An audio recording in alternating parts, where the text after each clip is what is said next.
nandito na kami sa exit at kami ay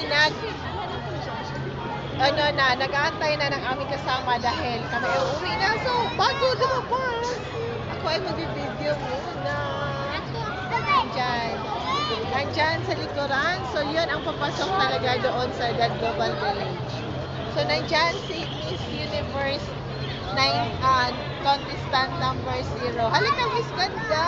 Ayan, nandiyan siya. O, diba? Gusto niyang maglakad-lakad. At tingnan mo dyan. Oh, ayan. Oh, feel niya ang kanyang pagka-Miss Universe. Miss Universe contestant number 0. Ayan, ikot tayo, ikotin natin kasi ang ganda ng view.